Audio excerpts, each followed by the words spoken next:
l'État n'a donné aucune instruction qui dit que les classes intermédiaires ne doivent pas payer. Il n'y a pas d'instruction dans ce sens. Ça, c'est eux. La subvention qui a été donnée, la subvention, il y a combien d'écoles au Sénégal? La subvention donnée, elle ne permet même pas de payer l'équivalent d'un mois d'électricité seulement. Je ne parle même pas des enseignements. Un mois d'électricité, le fonctionnement d'une école, ça ne permet même pas de payer ça. En tout cas, par rapport à ce que les écoles ont reçu. Donc là aussi, il faut que les gens arrêtent. Je vous avais parlé de rémédiation. On va faire des rémédiations. Avant de continuer, les enseignants vont travailler 2 fois plus dur. Ces enseignants-là qui sont restés tout ce temps-là, qui ont fait des cours en ligne, ils ont fait des cours en ligne. Et tout ça, ces gens-là, ils doivent rester tout ce temps sans manger. Il faut qu'on soit responsable.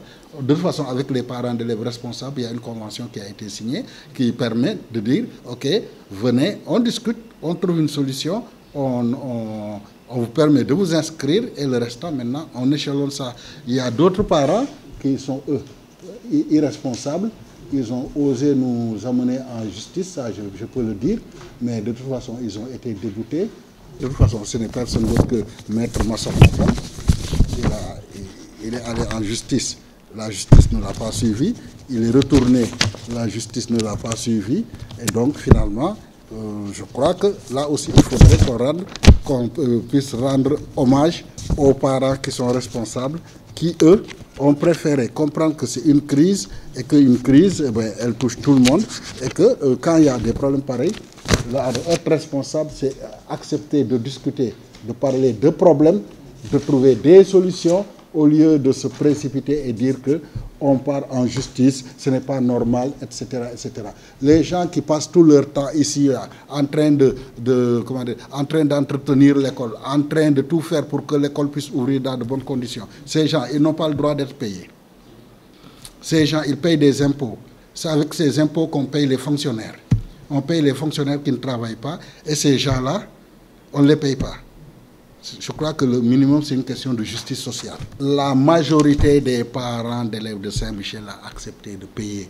La présidente des parents d'élèves a eu à leur faire une sensibilisation parce que les cours ont eu lieu. Donc, tu vois, ça là, tu peux regarder, tribunal de grande instance. Et que c'est Maître Massokhna Kane de SOS. Comment on appelle ça, de SOS consommateur qui nous a attrait en justice parce que sa fille devait faire la terminale. Elle n'a pas payé du mois de mars au mois de juin.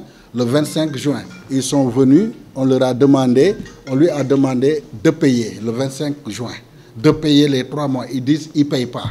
Nous, on a continué nos cours du 25 juin jusqu'au mois d'août. On a envoyé les étudiants, les élèves aux examens du 25 juin au mois d'août. On a demandé à aucun parent de payer. Donc il y a une compensation, non? Le service a été fait, non? Alors il dit qu'il ne va pas payer. On a refusé de prendre sa fille. Il nous a amenés au tribunal. Il a été débouté 1 fois, 2 fois. Il est revenu pour finalement payer. Sa fille a fini par avoir son bac. Ceux qui refusent de payer une dette, l'année, quand tu commences l'année, c'est un projet. L'année, dès que tu commences, c'est dû. Parce que c'est une place qui est là qu'on a réservée, que quelqu'un d'autre veut prendre. Regarde, je t'ai parlé tout à l'heure de mes statistiques. Au niveau de ces statistiques, il y a beaucoup de parents qui demandent actuellement à ce que je les accepte. Je ne peux pas les accepter parce que d'autres sont venus, ont payé l'inscription et attendent de commencer pour payer le reste.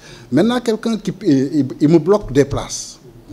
La personne bloque des places. D'autres veulent, ils ne peuvent pas rentrer. Lui, il rentre jusqu'au mois de décembre. Il sort, il s'en va. Je ne peux plus recruter en décembre. Ma place là, elle est perdue. Donc quand tu rentres à l'école, tu bloques une place, tu l'as bloquée pour toute l'année. Donc c'est comme ça que ça se passe. Moi, je prends ce qu'ils veulent payer. Il n'y a même pas de liste d'attente. Celui qui refuse de payer, c'est son problème. Celui d'autre qui vient, il rentre, il paye.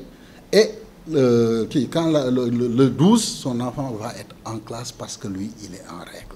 Celui qui n'est pas venu payer, il est revenu, j'avais dit vous devez payer au plus tard, vous inscrire au plus tard en fin août, il n'est pas venu dans les délais, ben, mon contrat avec lui s'est terminé.